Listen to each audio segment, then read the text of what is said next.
So I'll give you a quick chat about Louth Volunteer Centre. We are an independent charity ourselves. We are funded by the Department of Rural and Community Development to strengthen and support volunteering in County Louth. So our focus is very much County Louth, but we are part of a network of volunteer centres all across Ireland.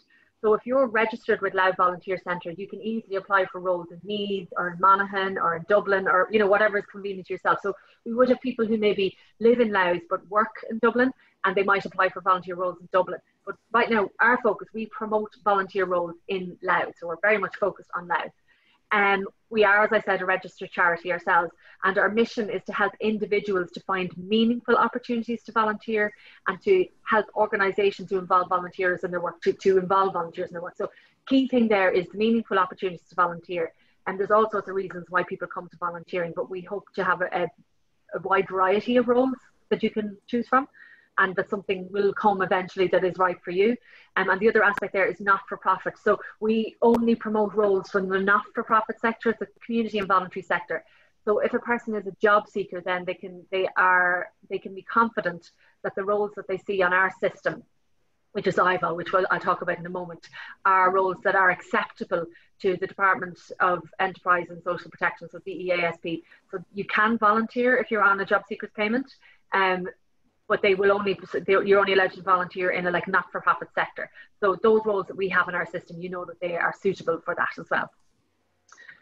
As I said earlier, there are all sorts of reasons why people want to volunteer, and you are here, so you must be interested in volunteering at the least, but whatever reason you have is reason enough. So we try to, I suppose, support people for whatever reason. So whether it's you just want to fill a couple of hours of time that you have, or you want to gain skills and experience.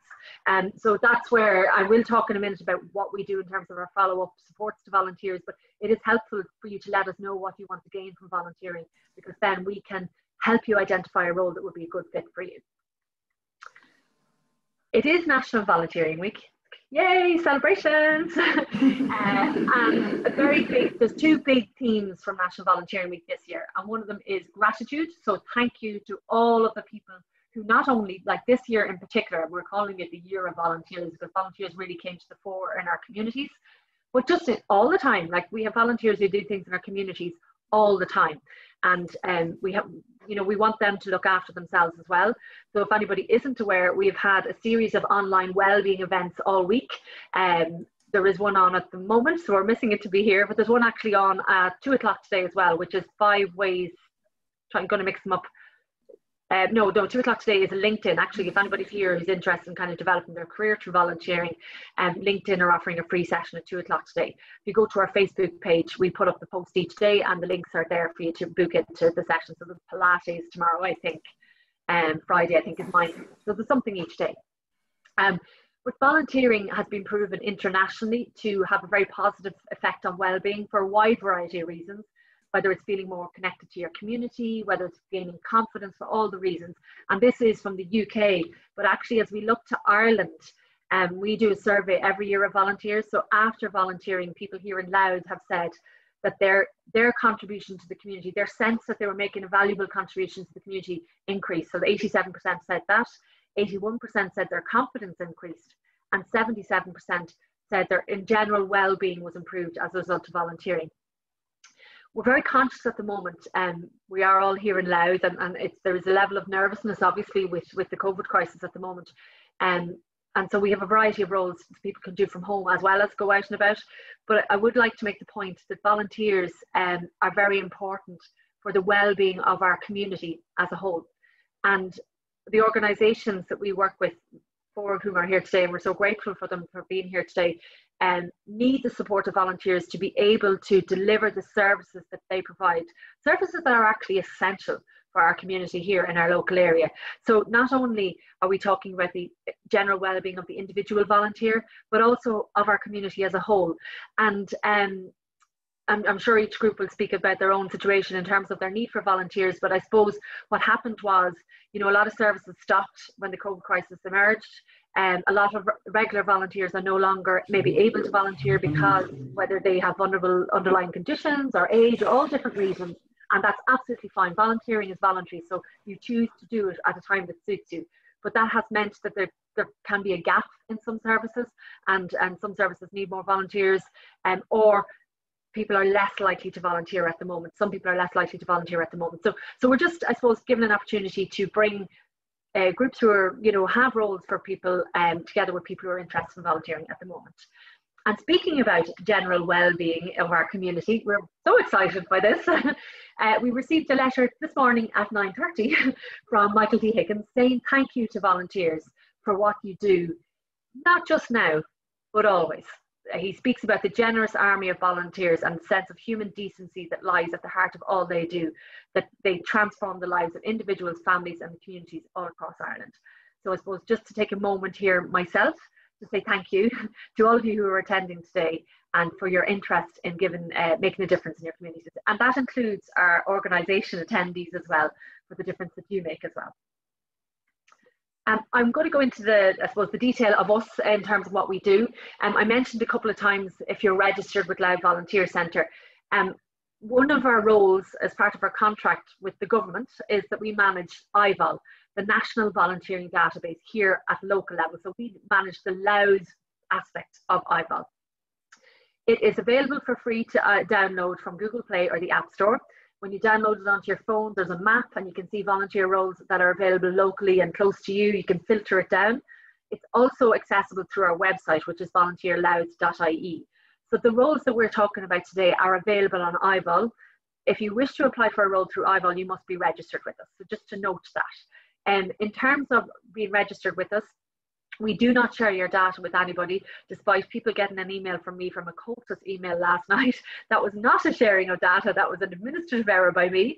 But unless you apply for a volunteer role with an organisation, or unless you register interest in a particular volunteer role, in that case, we will share your data, your name, your phone number, your email address with that organisation so that they can contact you directly.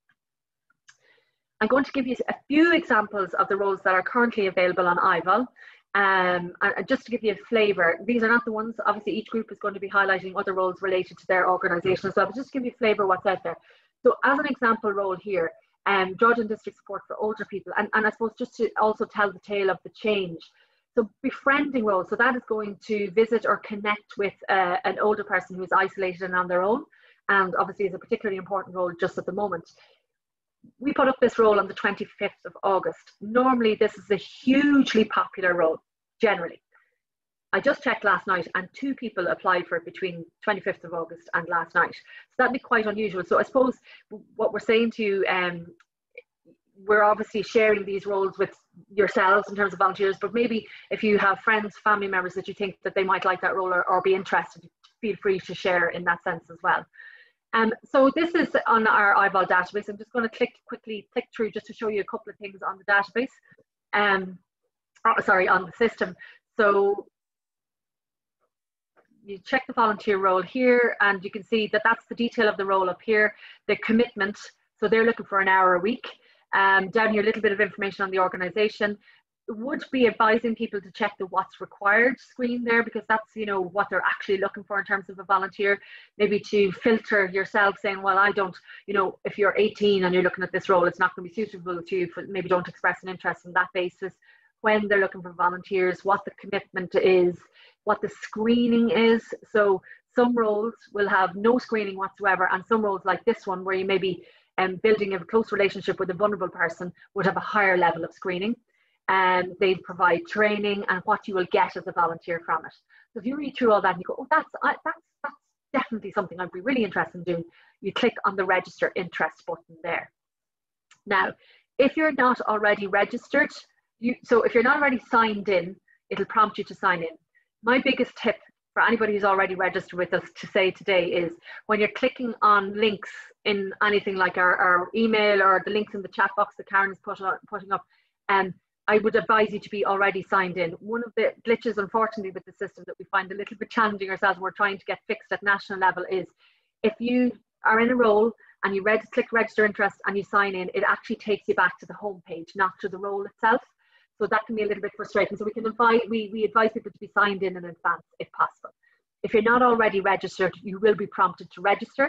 you register your details, and unfortunately the same thing again brings you back to our homepage, so you have to go back to the role. But as I said, we'll be sending you an email with all of the links. You have the emails, the links in the chat.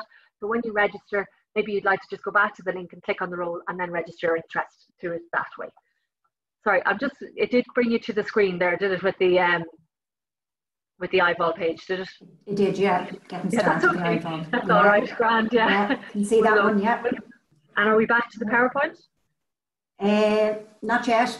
Okay. We're just still on the getting started iVol. Grand. Sorry about this, everybody. Just these are the learnings from previous sessions that we should be back to the PowerPoint again. Yeah, it's just coming up now. No, it's back just to draw the district support, the iVol. Oh yeah, but it's getting started. Yeah, that's it. Thanks. Sorry, everybody else, just to verify. So just some other examples of roles that are, sorry, it's just taking a moment. Yeah.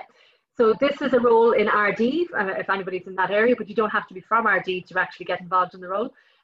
This is if somebody has a multimedia background, it's actually going and filming matches on a GoPro, preparing them for sharing on the web. So it might be, if somebody's trying to gain experience in a media kind of sector, it could be a really interesting role. Or if you're passionate about watching football matches, soccer matches, that could be interesting to you as well. Another role here, we have Dignity for Patients, who support patients who have been subjected to abuse in the medical profession, and they're looking for people on their helpline. So that would be answering calls. That would be another role that would have very specific requirements in terms of the volunteer, in terms of the type of person. We have here Dundalk FM. This might be of interest to people where they're looking for community radio program presenters. They just recently did an induction session with volunteers on Zoom like this. So they kind of do regular kind of information sessions for volunteers, and from that point you can choose whether you'd like to progress into their training programs. They're absolutely excellent, the training programs, and it's a really, really great way into radio in terms of that, if that's an area of experience, or if you have a topic you're very interested in. A good friend of mine is one of their presenters, and she's very, very into 1920s, 1930s music. So she has a swing program that she shares on it.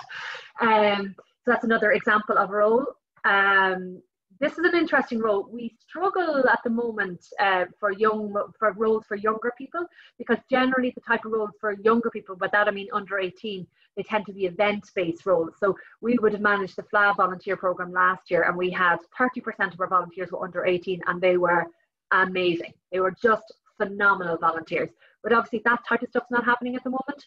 So this is an interesting one. This is a national role. Turn to Me is a support organisation for teenagers, but they're actually looking for community builders. So young people who would share Turn to Me's information amongst their own networks, whether it's their TikTok or their whatever things that I know nothing about that young people share information on. So that could be an interesting role. And it's a low commitment really. It's an hour a week, but could be really, really rewarding for the young person, where especially I know of people who've done it and they've been contacted by a friend who said, I didn't want to say anything to anybody, but when you shared that link, I contacted Turn to Me, and like that can be really powerful for a young person. And then this role, and I highlight this role just to kind of explain to you how roles come and go in our system all the time. So this role is actually not live yet. We're waiting for the organisation to approve the role. So we've been requested by the organisation to put up a role for a new youth club that's being established in Drogheda. And they're looking for an assistant. So currently there are 4 organisations, youth organisations in Drogheda running this club, and their staff are rotating. So they're looking for volunteers to support the staff in the delivery of the youth club. And that youth club was actually established specifically in response to the issues that have been highlighted in North Drogheda in terms of the feud that's happening there at the moment, and they wanted to provide a safe space for young people to come to and to feel comfortable coming to. So it's a lovely role. But I suppose to say to you, at the moment, myself and Karen, we have about 5 new roles that we're waiting for organisations to come back to us on. So our monthly email, which will go out on Monday, will highlight new roles that are currently available, but it's worth tipping in and out just to check every now and again to see if something new has come up. And I just mentioned there about our monthly email. We have a regular schedule of contacts that we make to volunteers. So when a volunteer registers, we give you a call within 48 hours just to say thank you, hello. And it's to get that additional detail that I talked about earlier. So the other way I was saying, it helps us to know what you're coming to volunteering for, what you want to do as a volunteer. Our initial registration form doesn't capture a lot of details. So we'll ask you more information about your skills, your interests. And that's really what those calls are for, is to help us then to narrow down what volunteer roles might suit you. And we give you a call a couple of weeks after that to see if you had applied for a role, whether the organisation has come back to you 6 weeks after, the same situation. And a lot of that is, it's really just to support you. So it can happen that perhaps you've applied for a role and maybe that organisation has filled the role before you applied for it. And we can help you then maybe identify a different role. Or we could get, you know, feedback from you on how you're getting on. So just to say, sometimes people might think that we're ringing to check up. It's not that. We're ringing to support. And I have our 2 landline numbers there at the bottom. So if people wanted to save those phone numbers into the phone, we usually ring from either of those numbers. Occasionally we will ring from a couple of other numbers if our team are working from home, but generally it's those numbers. So if you see those numbers coming up, it's Louth Volunteer Centre. And I promise we're only ringing just to see how things are going and to see if we can help. Our monthly email goes out on the last Monday of the month, so that's going to be out next Monday. Our drop-in service, so our offices are reopened on a slightly more limited basis than usual. So our Drogheda office, there is somebody there from 10 to 3 Monday to Friday.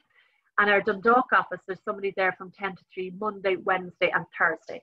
So we do actually have a drop-in service, but we would advise, the way things are at the moment, we would actually advise people to maybe pick up the phone and make an appointment just to make sure everything's okay. So both of our offices, we use screens and you know, we manage things as carefully and safely as possible for people. Some of you will have received a text message about this event. We would have sent a lot of text messages in the past for fundraising and so on. Those messages are really just to highlight volunteer roles to you, and we put the link of the volunteer role into it. You can opt out of them very easily, but there's no problem whatsoever if, like, you just ignore them, and then one day the message comes in for something that you want to do. That's absolutely fine as well. I think that's me. As I said earlier, if you have any questions, please feel free to throw them in the chat and Karen will moderate them and we'll come to the questions at the end of the session. So I'm going to hand over now to Peter.